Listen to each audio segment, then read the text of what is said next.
Friends, welcome back to Shalini academics.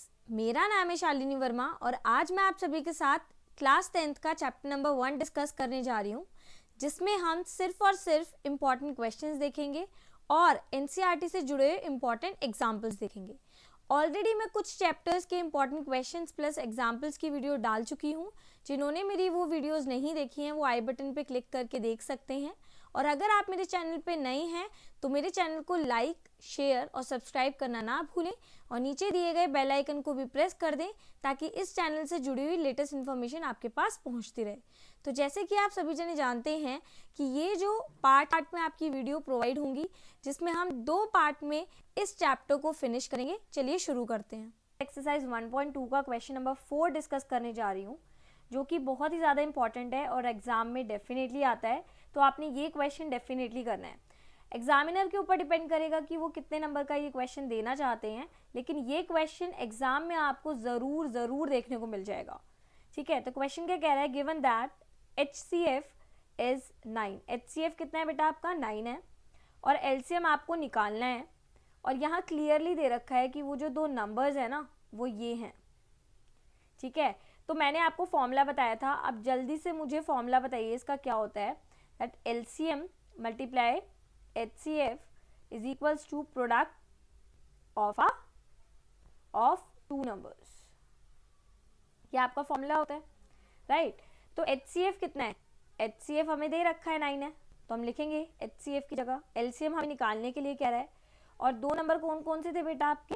306 और 657। ठीक है, अब हम क्या करेंगे? जो चीज़ बेटा यहाँ मल्टीप्लाई हो रही है उसको हम कहाँ ले आएंगे? डिवाइड में लेंगे। अब इन्हें सॉल्व कीजिए और मुझे बताइए कि क्या आएगा। अगर मैं देखूं, ये 3 के टेबल में 3 पे आता है और ये आता है 102।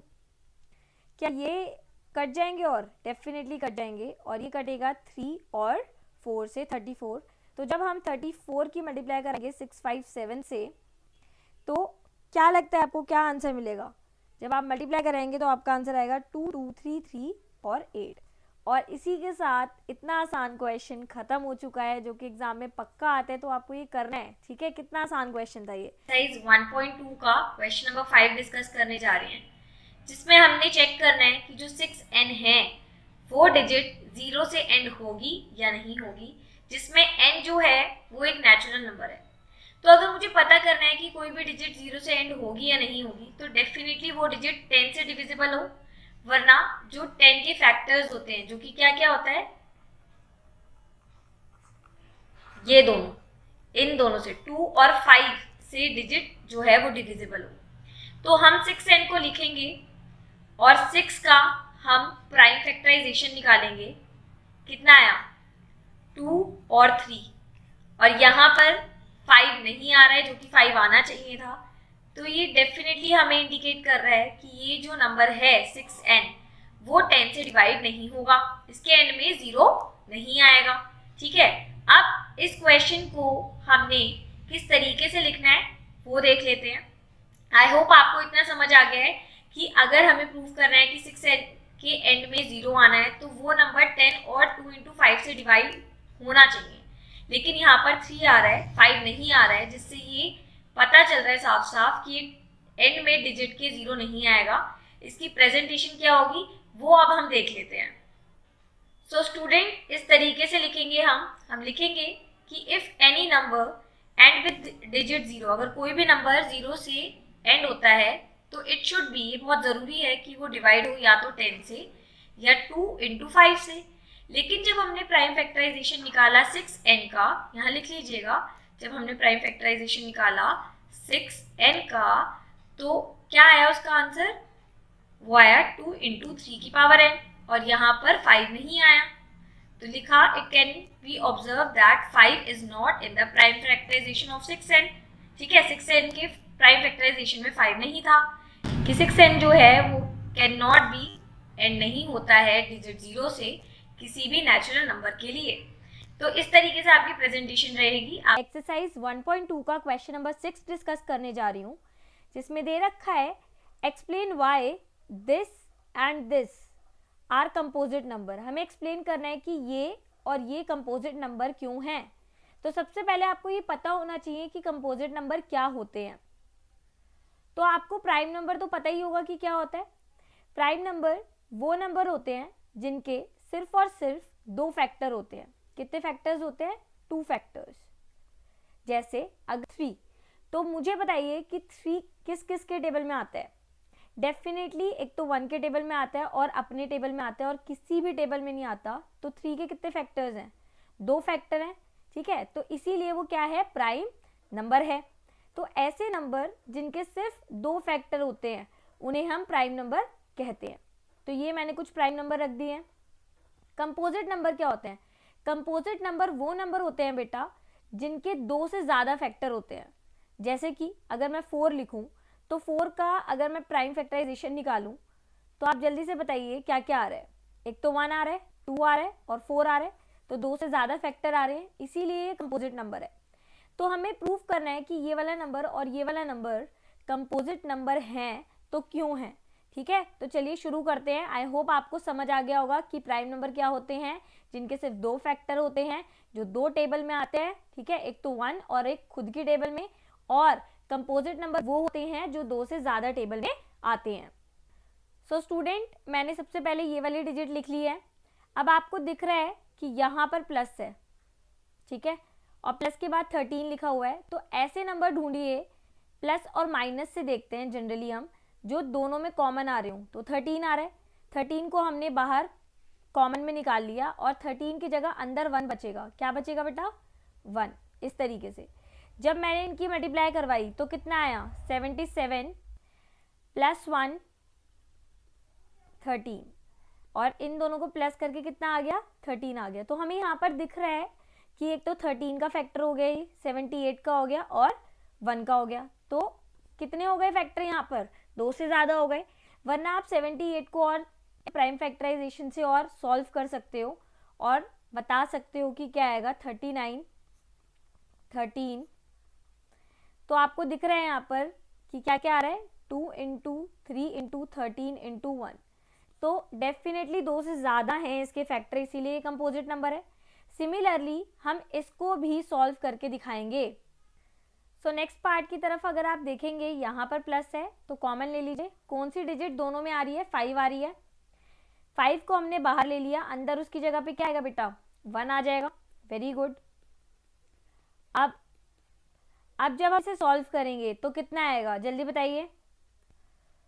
1008 प्लस 1, और जब आप इसे सॉल्व करेंगे तो 10095। तो यहाँ पर भी आपको 3 फैक्टर दिख गए होंगे, 1 भी आ जाएगा। तो सिमिलरली हम बोल देंगे, क्योंकि इसके कितने फैक्टर आ रहे हैं? 3 फैक्टर आ रहे हैं, 2 से ज़्यादा फैक्टर हैं, हेंस ये क्या होगा? कंपोजिट नंबर होंगे। तो आप लिख दीजिएगा कि 7 into 11 into 13 plus 13 and 7 into 6 into 5 into 4 into 2 into 1 plus 5 a composite number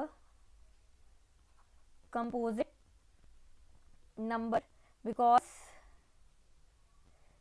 they are having more than 2 factors। और इसी के साथ ये क्वेश्चन फिनिश हो जाएगा बेटा। आई होप आपको समझ आया हो। एक्सरसाइज 1.3 का क्वेश्चन नंबर 1। क्वेश्चन नंबर 1 क्या कह रहा है बेटा? प्रूफ करना है हमने दैट √5 एक इरेशनल नंबर है। तो इस तरीके के जो क्वेश्चन होते हैं बेटा वो बहुत ही ज़्यादा इंपॉर्टेंट होते हैं और एग्जाम में डेफिनेटली आते हैं। तो ये जो क्वेश्चन है वो 3 से 4 मार्क्स का आपके एग्जाम में पूछा जाता है। अब हमने शुरू कैसे करना है उसकी तरफ मूव करते हैं। जैसे यहाँ हमने प्रूव करना है इरेशनल, तो हम √5 को रैशनल मान के इसको सॉल्व करेंगे। तो हम लिखेंगे लेट अस एज्यूम दैट कि जो √5 है वो क्या है? Is rational number. अब जल्दी से मुझे बताइए रैशनल नंबर की कंडीशन क्या होती है? कोई भी वो नंबर, ठीक है, जिसको हम P/Q की फॉर्म में लिख सकते हैं, लेकिन Q कभी भी 0 नहीं होगा, यही होती है। तो हम लिखेंगे कि P और Q यहाँ पर क्या है? Are coprime. नंबर वो नंबर होते हैं जिनका फैक्टर सिर्फ और सिर्फ 1 आता है, या HCF हम बोल सकते हैं। क्या आएगा बेटा? ओनली 1 आएगा। तो अब हम क्या करेंगे? अब हम लिखेंगे कि √5 जो है इधर, ये जो Q है वो इधर जब आएगा तो मल्टीप्लाई हो जाएगा और इस तरीके से हम इसको रिप्रेजेंट कर देंगे। अब इसके बाद हम लिखेंगे स्क्वायरिंग बोथ दी साइड। अब हम दोनों साइड पे स्क्वायर करेंगे। तो जैसे ही मैंने √5q का स्क्वायर करा और p का स्क्वायर करा, तो यहाँ क्या आएगा बेटा 5q का स्क्वायर और इधर आ रहा है p का स्क्वायर, जिसको हम लिख सकते हैं कि p का स्क्वायर जो है इज डिवाइड हो रहा है डिविजिबल बाय 5, p का स्क्वायर 5 से डिवाइड हो रहा है और p जो है इज डिविजिबल बाय 5, यानी कि p का स्क्वायर जो है वो 5 से डिवाइड हो रहा है, ठीक है, क्योंकि अगर ये 5 इधर आएगा तो डिवाइड करेगा इसको, और हम ये मानेंगे कि p भी डिवाइड होगा किसे 5 से। इसके बाद हम एज्यूम करेंगे, हम लिखेंगे कि let p is equals to 5c, ठीक है, और हम ये लिखेंगे कि c कोई भी एक इंटीजर है, c इज एनी इंटीजर। अब आपको यहाँ दिख रहा है p की जगह पे आप ये वैल्यू पुट करोगे, ठीक है, तो मैं पीछे वाली इक्वेशन लिख देती हूँ पहले, 5q square is equals to p square. तो इस जगह पे आपने p की जगह क्या रखना है बेटा, ये वाली वैल्यू पुट करनी है। तो कैसे करेंगे आप लिखेंगे 5q का square is equals to 5c का होल स्क्वायर। जब आपने सॉल्व करा तो यहाँ आया 25c स्क्वायर और यहाँ आ रहा है 5 स्क्वायर। हम इसको कट करेंगे, इसको इसके ले जाएंगे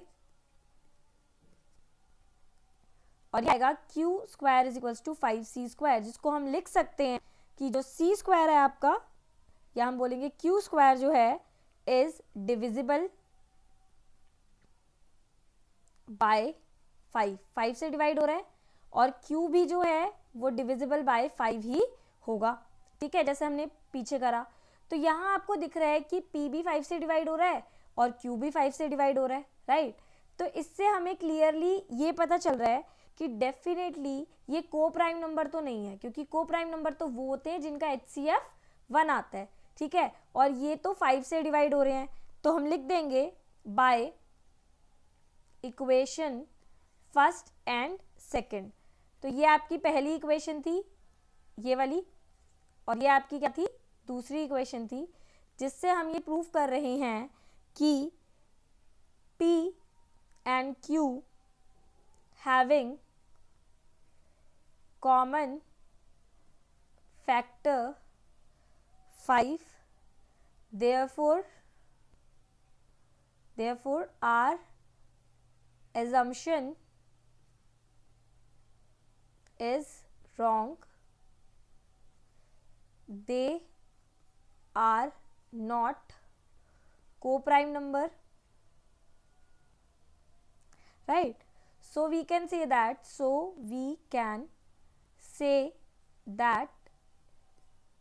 they are,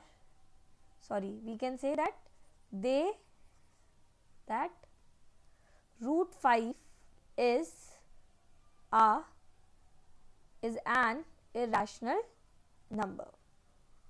जो हमने assumption मानी थी, जब वही गलत हो गई है, वो को प्राइम नहीं है, तो हम कह सकते हैं कि √5 एक इरेशनल नंबर है। और इसी के साथ बेटा ये क्वेश्चन फिनिश हो जाएगा। एक्सरसाइज 1.3 का क्वेश्चन नंबर 2 डिस्कस करने जा रही हूँ, जिसमें लिखा है that prove that this is irrational number. तो हमें प्रूव करना है कि ये जो नंबर है ये क्या है, एक इरेशनल नंबर है। तो हमने देखा था कि जब भी हमें ये प्रूव करना होता है तो हम इसका जस्ट उल्टा एज्यूम कर लेते हैं। तो हम क्या लिखेंगे, let us assume that to the contrary, ठीक है, that 3 + 2√5 आपका क्या है, इज अ रैशनल नंबर। ये आपका एक रैशनल नंबर है, हमने एज्यूम कर लिया। तो हम इसको किस तरीके से लिखेंगे बेटा, हमने लेट करेंगे कि 3 + 2√5 जो है वो P/Q के बराबर है, जहाँ पर P और Q क्या है आपके, आर को प्राइम। और को प्राइम नंबर्स कौन से होते हैं बेटा, वो नंबर होते हैं जिनका HCF 1 होता है, ठीक है। तो अब हम क्या करेंगे, हमें इस √5 को अलग करना है। तो हम 3 को इधर माइनस में ले आएंगे और इधर क्या बचेगा 2√5। अब हम इनका एलसीएम ले लेंगे और इधर बचेगा इस तरीके से, और ये 2 भी डिवाइड में आ जाएगा बेटा इधर, ठीक है, इस तरीके से, और यहाँ √5 अकेला आ जाएगा। तो हम लिखेंगे क्योंकि P और Q क्या है, P and Q are integers, ये इंटीजर्स हैं, ठीक है। इंटीजर्स क्या होते हैं बेटा, वो नंबर जिनको हम नंबर लाइन पे दिखाते हैं, ठीक है। All the numbers whether it is negative, positive और including 0 are known as integers, उन्हें इंटीजर्स कहा जाता है। तो क्योंकि ये P/Q की फॉर्म में लिखा जा रहा है, ठीक है, और Q 0 नहीं है, इसीलिए ये जो राइट हैंड साइड है वो क्या प्रूव हो गया, वो आपका हो गया रैशनल नंबर। तो हम लिख देंगे कि P-3Q/2Q ये आपका क्या हो गया, इज आ रैशनल नंबर, ठीक है। अब इसके साइड में यहाँ पर √5 आ रहा था, तो अगर ये रैशनल है तो ऑब्वियसली अगर ये दोनों इक्वल है तो ये भी क्या होगा, रैशनल होगा। तो हम लिखेंगे √5 अकॉर्डिंग टू दिस, अगर ये रैशनल है तो ये भी क्या होना चाहिए, रैशनल होना चाहिए। तो हम लिखेंगे √5 इज अ रैशनल नंबर। लेकिन एक्चुअल में क्या होता है, हमने पहला जो क्वेश्चन सॉल्व करा था उसमें हमने क्लियरली मेंशन करा था, प्रूफ करके दिखाया था कि जो √5 है, but √5 is a irrational number. हमने उसमें प्रूफ करा था कि क्या होता है, इरैशनल नंबर होता है, राइट। तो अगर कोई चीज़ इरैशनल है, जो कि हम ऑलरेडी सिद्ध कर चुके हैं, प्रूफ कर चुके हैं, तो उसके सामने वाली चीज़ भी क्या होगी, इरैशनल होगी। तो हम लिखेंगे देयरफॉर क्या था हमारा नंबर, 3 + 2√5 हमारा क्या होगा, इज एन इरैशनल नंबर। समझ आया क्यों हुआ, क्योंकि देखो ये वाली साइड तो आपकी रैशनल आ रही है, हमने मानी, लेकिन हमने पिछली वीडियो में जो हमने देखा था उसमें हमने √5 को क्या करा था, प्रूफ इरैशनल प्रूफ करा था। तो कभी भी इरैशनल रैशनल के तो इक्वल हो नहीं सकता है। तो हम लिखेंगे क्योंकि √5 जो वो एक इरैशनल नंबर है, इसीलिए इस वजह से पूरा नंबर जो है 3 + 2√5 वो क्या होगा, वो आपका इरैशनल होगा, ठीक है। इसी के साथ ये वीडियो गाइज फिनिश होती है। अगर आपको मेरी वीडियो अच्छी लगी है, यूजफुल लगी है, तो प्लीज़ मेरे चैनल को लाइक, सब्सक्राइब और शेयर करना ना भूलें, और नीचे दिए गए बेल आइकन को भी प्रेस कर दें ताकि इस चैनल से जुड़ी हुई लेटेस्ट अपडेट आपके पास आती रहे।